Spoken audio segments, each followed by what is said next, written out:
Hello everyone. तो स्वागत है आपका रोशन स्टार स्टडी पॉइंट पर। तो जैसा कि हमने लास्ट क्लास में बात की थी कि हमारा फर्स्ट टर्म ओवर हो गया है, सेकंड टर्म आ गया है। हमने जो गलतियां फर्स्ट टर्म में की थी वो हमें सेकंड टर्म में दोबारा नहीं करनी है। तो उन गलतियों पर कि कौन सी गलतियां हम अक्सर करते हैं उन सब पे चर्चाएं हो चुकी थी। आपके स्क्रीन पर मैंने essay 1 और essay 2 का कंबाइंड सिलेबस आपको दिखाया, आप इसका स्क्रीनशॉट ले सकते हैं। वैसे तो essay 1 का आपको सबको पता ही होगा। हाँ, मैं बता दूं कहीं आपको पता ना, तो हम हिंदी सिलेबस की बात कर रहे हैं, यहाँ पे 11th क्लास की हिंदी सिलेबस की बात कर रहे हैं। तो फर्स्ट टर्म ओवर हो गया है तो उस पर ज़्यादा चर्चाएं करने की जरूरत नहीं। अगर आपको देखना हो तो देख सकते हैं, स्क्रीन पर दिया हुआ है। हम यहाँ पे मेनली सेकेंड टर्म की बात करने वाले हैं। तो अगर आपने स्क्रीनशॉट ले लिया फिर हम आगे बढ़ते हैं। तो सेकेंड टर्म जो हमारा पाठ्य पुस्तक अंतरा है, अंतरा हमारी जो दी गई है, अंतरा और अंतराल दो बुक आपकी लगी हुई है हिंदी 11th क्लास की बुक सिलेबस के हिसाब से। इसके अलावा अभिव्यक्ति और माध्यम, मास मीडिया और कम्युनिकेशंस भी लगे हुए हैं ताकि वो आपकी पर्सनालिटी एनहेंस कर सकें। तो ये तो हो गई इसकी बात, लेकिन अब हम इसके सिलेबस पे थोड़ी चर्चाएं आज करना चाहेंगे, क्योंकि किसी भी चीज़ को आगे बढ़ने से पहले हमें उस चीज़ को समझना ज़रूरी होता है। अगर आप समझोगे नहीं तो उस चीज़ को पढ़ने में भी आपका इंटरेस्ट नहीं आएगा। और ये सिलेबस आप भी नोट डाउन कर लीजिए या तो इसका स्क्रीनशॉट रख लीजिए, अपने दिमाग पर अच्छे से बिठा लीजिए, क्योंकि ये ही सिलेबस आपके एग्ज़ाम में आपकी नैया पार लगाने वाला है अगर आप इसको अच्छे से पढ़ लेते हैं तो। वैसे तो मैं आपको पूरी कोशिश करूँगी कि आपके सिलेबस को अच्छे से कवर अप हो जाए। तो हम पहले बात करने वाले हैं अपनी पाठ्य पुस्तक अंतरा भाग 1। ये हमारी पाठ्य पुस्तक अंतरा भाग 1 ही है। मैंने डिवाइड कर दिया इसे दो पार्ट में, गद्य खंड और काव्य खंड।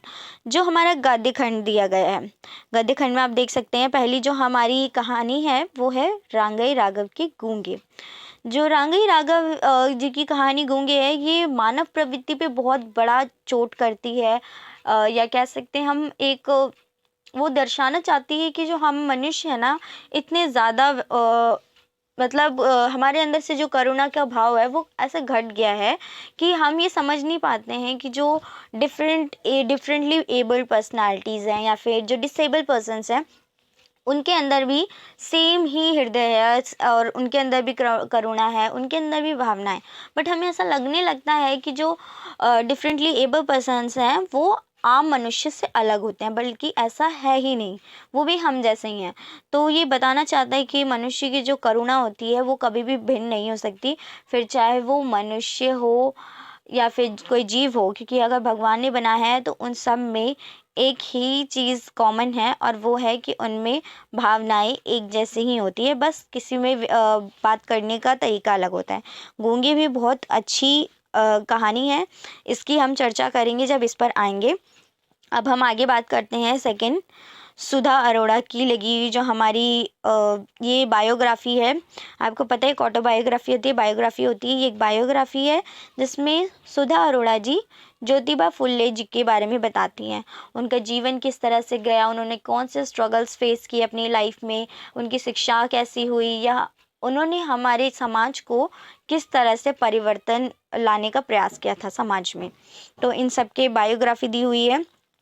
फिर तीसरा जो है वो है ओम प्रकाश जी का लगा हुआ है, ओम प्रकाश वाल्मीकि जी की रचना है खाना बदोश। ये एक ट्रैवल लॉग है, ट्रैवल लॉग यानी यात्रा वृतांत। यात्रा वृतांत क्या होता है कि यात्राएं हम सब करते होंगे, लेकिन ये यात्राएं वो उन यात्राओं से भिन्न होती है जो हम करते हैं, क्योंकि हम कुछ कुछ जगहों पे कभी कभी जाते हैं। जो लोग घूमना बहुत पसंद करते हैं, ये घुमक्कड़ प्रवृत्ति के होते हैं। आप या हम में से भी बहुत सारे लोग होंगे जिन्हें घूमना बहुत पसंद होगा, मुझे भी पसंद है। बट जो ज़्यादा घूमते हैं वो हर छोटी छोटी बातों को बहुत ही गहराई से नोटिस करते हैं। तो इसी तरह से जो ओम प्रकाश जी हैं, उन्होंने अपनी यात्रा वृतांत में दिखाया है कि अपनी यात्रा के दौरान उन्होंने कौन सी चीज़ें देखी, कौन सी चीज़ों का अनुभव किया, उनकी इंटरप्रिटेशंस क्या रही, क्योंकि हर रचना की अपनी इंटरप्रिटेशन होना बहुत ज़रूरी होता है जिसको हम पढ़ने वाले। तो यही हम देखेंगे कि यात्रा वृतांत के दौरान, मतलब उनकी यात्रा वृतांत में यात्राओं के दौरान दिए गए जो भी इंसिडेंट थे उनको उन्होंने कितने अच्छे तरीके से दिया है। तो ये तो हमारी हो गई गद्य खंड की बात।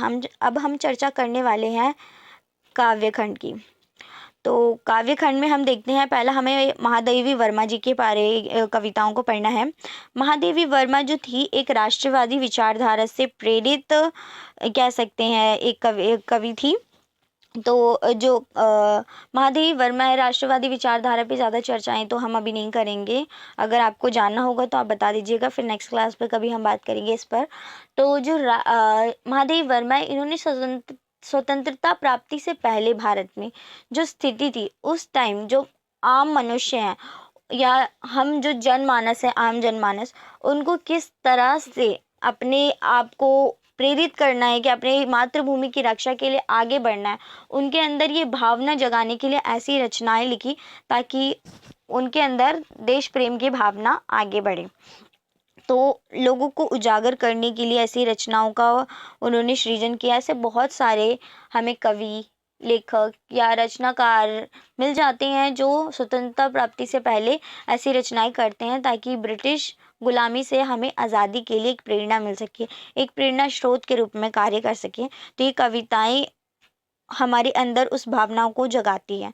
तो महादेवी वर्मा उन्हीं रचनाकारों में से एक है जो हमें देश प्रेम के लिए जागृत करती हैं। तो इस पे भी हम बहुत अच्छे से बात करेंगे जब हम काव्य खंड पे आएंगे। फिर है नागार्जुन की रचना। नागार्जुन जी की जो हिंदी साहित्य के नागार्जुन जी हिंदी साहित्य के बहुत ही ज़्यादा फेमस कवि माने जाते हैं, क्योंकि ये बहुत ही घुमक्कड़ प्रवृत्ति के थे, इसीलिए इन्होंने प्रकृति का वर्णन बहुत ज़्यादा किया है।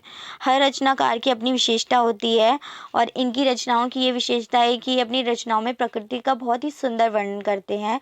और हम देखेंगे किस तरह से हम भी जो प्रकृति देखते हैं और जो नागार्जुन जी देखते हैं, यानी एक कवि मान सकते हैं, कवि की रचना की जो इंटरप्रिटेशन होती है वो आम मनुष्य की इंटरप्रिटेशन से कैसे डिफरेंट होती है, ये हम इन कविताओं में देखने का प्रयास करेंगे।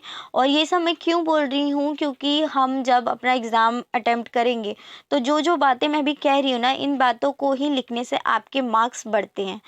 क्योंकि हमें सिर्फ रटे हुए आंसर एग्ज़ाम में नहीं लिखने होते हैं, बल्कि हमें ये लिखना होता है कि जो रचना या फिर जो भी चीज़ हमारे पाठ्य पुस्तक में दी गई है उसका मूल सार क्या है, वो हमें कहना क्या चाहता है, वो क्या कन्वे कर रहा है। जब हम उसे बताते हैं तभी हमारे मार्क्स इंक्रीज़ होंगे। तो इसीलिए मैं चाहती हूँ कि आप मेरी हर बात को ध्यान से सुने, और अगर कोई चीज़ समझ नहीं आ रही है तो आप मुझसे कमेंट में पूछ सकते हैं। मैं नेक्स्ट क्लास में वो सारी क्वेरीज़ का आंसर देने की कोशिश करूँगी।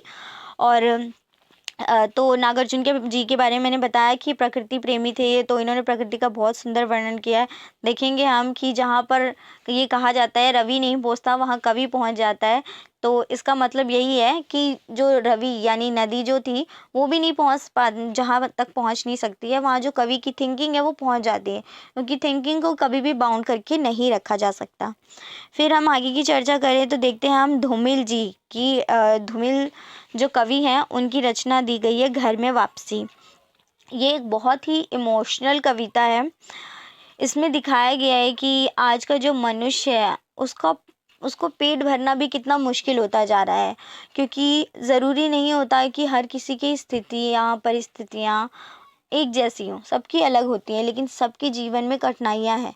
लेकिन जो एक आम जनमानस है, जो एक मिडिल क्लास फैमिली से बिलोंग करता है या फिर लोअर मिडिल क्लास या लोअर भी कह सकते हैं हम, गरीब, तो उनके लिए एक जीवन, एक दिन, एक रात बिताना कैसा मुश्किल होता है। उनकी एक कह सकते हैं हम दैनिक जीवन में आने वाली कठिनाइयों पे बहुत सुंदर चर्चा की गई है।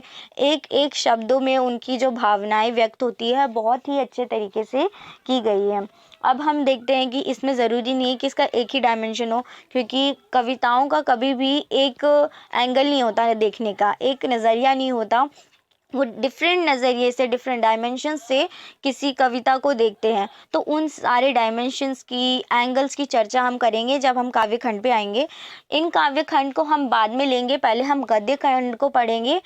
इसलिए मैं कह रही हूँ क्योंकि जो काव्य होते हैं उनमें हर लाइन की जो होती है वो पेपर में आती है और उन लाइनों को हमें एक्सप्लेन करना होता है। अगर हम उसको पहले पढ़ लेंगे तो आपको समझ तो आ जाएगा, बट फिर एग्ज़ाम टाइम तक आते आते आप उन चीज़ों को भूल जाएंगे। तो अगर मैं उस टाइम पे ये काव्य खंड करवाऊंगी तो आपको मेमोरी में वो सारी चीज़ें ज़्यादा याद रहेगी और अच्छे से समझ आएगा, क्योंकि कहानियाँ या जो भी ऐसी कविताएं लॉन्ग ऐसे टाइप होते हैं वो तो याद रहते हैं, बट जो ये चीज़ें होती हैं काव्य कविताएं, इनके मतलब हम भूल जाते हैं अक्सर। तो इसको हम बाद में करेंगे। तो ये तो चर्चा हो गई हमारे काव्य खंड की। अब हम देखें तो इसके अलावा हमारी एक बुक लगी हुई है अंतराल, हमारे सिलेबस में, हिंदी 11th क्लास के सिलेबस में।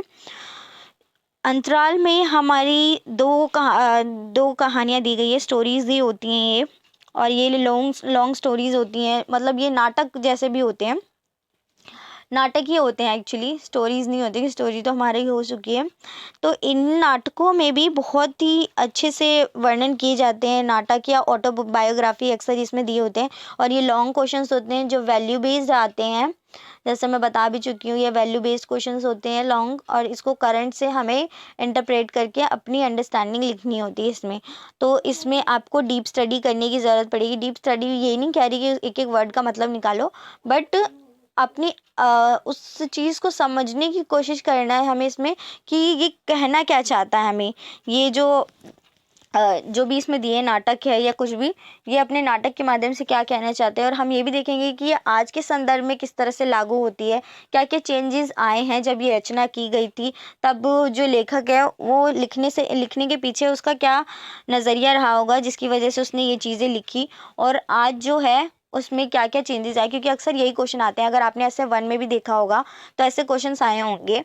तो जब मैंने एग्ज़ाम दिया था तो मैं अपने एक्सपीरियंस से बता रही हूँ, एक क्वेश्चन मुझे जो याद है, ऐसा क्वेश्चन आया था कि जो महिलाएं होती हैं उस टाइम पर जो कहते हैं कि माता का दूध होता है वो बच्चों के लिए बहुत ही ज़्यादा उपयोगी होता है, लेकिन आजकल की जो महिलाएं हैं वो ब्रेस्ट फीडिंग करने में इतना भरोसा नहीं करती हैं। क्यों नहीं करती हैं? क्योंकि उन्हें लगता है कि उनका बॉडी शेप ख़राब हो जाएगा या कुछ ऐसा। तो फिर आपको क्या लगता है कि उनकी सोच को कैसे बदला जा सकता है, या फिर ऐसा वो क्यों कर रही हैं? इस तरह के क्वेश्चंस मेरे टाइम में आए थे। तो इसी तरह के क्वेश्चंस आते हैं कि कहानी में या नाटक में इस तरह से दिया गया है, आज ऐसी कौन सी चीज़ें आ गई हैं, या आप अपने दैनिक जीवन में क्या देखते हो। तो इस तरह से आपको करना है। वैसे होता ये बहुत सिंपल है, लेकिन उसके लिए आपको जानना पड़ेगा ना कि पीछे बैकग्राउंड में दिया क्या क्या है, इसीलिए इसको भी हमें पढ़ना ज़रूरी हो जाता है।